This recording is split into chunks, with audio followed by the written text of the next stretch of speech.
sao mà mua ô mấy chi đây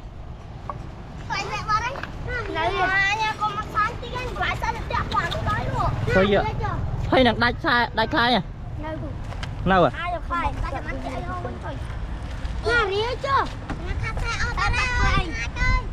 thay giờ xây mà phải đá cho vịt léo mà đây cho bọc lang pê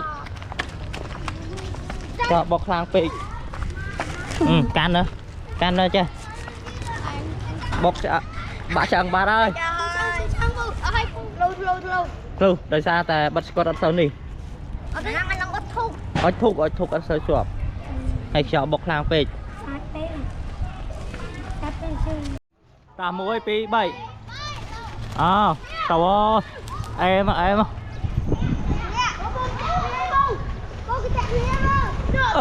tía cho tía xài phượng cho rồi cho đây ô small kia xài phượng cái tẹt kia bay khai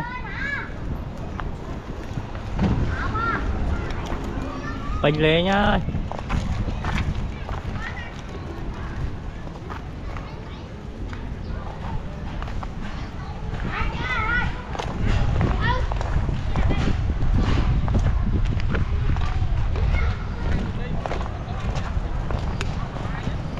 bình lên hả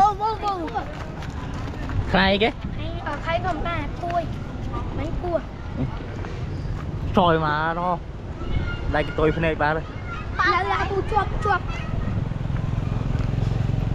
thôi mà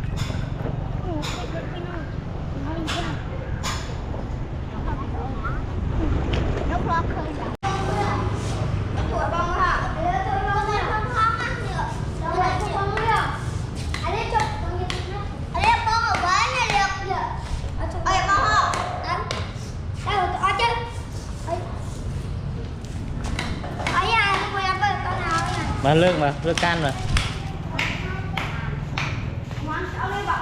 cái này là can khai ạ mà can chơi lên mà em ơi thơ màn máu vài người nè thơ du ạ thơm lá đây nè mà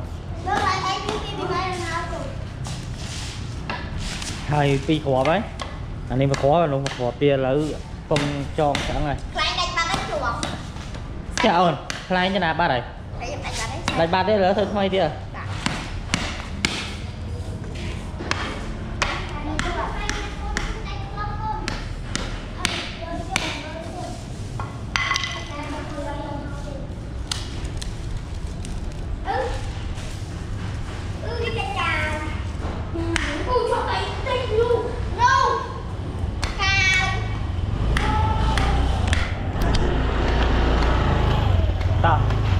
thành ra thì hàng đó bỏ rồi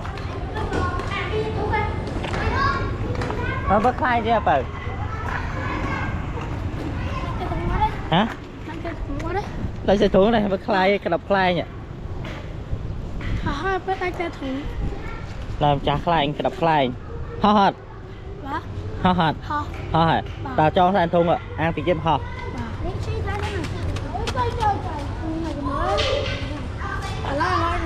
mời chanh máu khai xa này thêm chanh máu vô khai mà đó khai lôi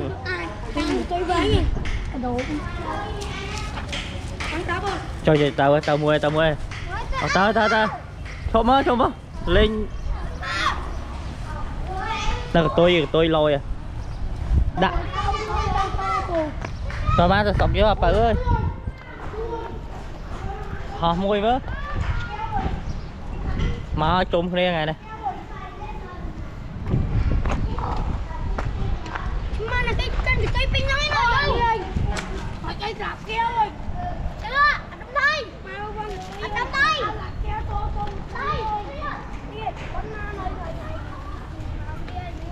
đây ta can khai à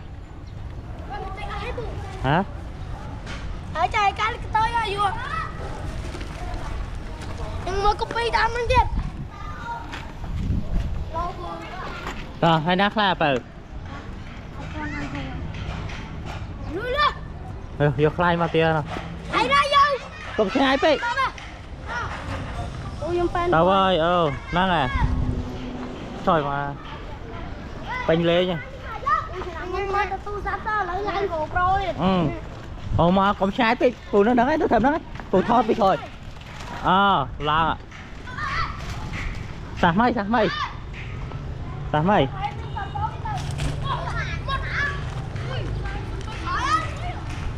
Ôi giờ tao thử cạch với tao tham đấy thằng. Rồi, 1, 2, 3 tao ơi. Em làm phình mê cho bạn này. Trời. Mấy trắng này nè. Mày gắn ở đâu không? Gắn thôi gắn. Mày mình không ăn đi cắt tay nha. Đánh sai rồi. Ôm qua 25 đánh tay mà. Đánh sai. Ôm 25 thôi. Đã sai thua là quy tao rồi. Đây xe thùng. Đánh đi. Sai thua đặt quy tao như đánh đi. Lúc mấy thằng mình nói thằng mua mình mau mời bên á. Lúc mấy tuầnนี้mình khá lắm. Mình phải gây là keo là. Ở tuần bắt thong này. Cái xong lên không đó. Mình tính khái nha. Phụ này ông khỏi vận lên đấy mình cái lục khai cái lục khai. Mau về nha. Mau về nha, khai đi mau về nha. Làm với nhau. Tao tia đây. Khai chả dạ. Khai chả xạ min hụt nữa thôi ạ. Khai chả dạ lúc nhiều nhầm. Bom ôn nó hai nhiều nhầm đốt khai nhầm. Cho tôi.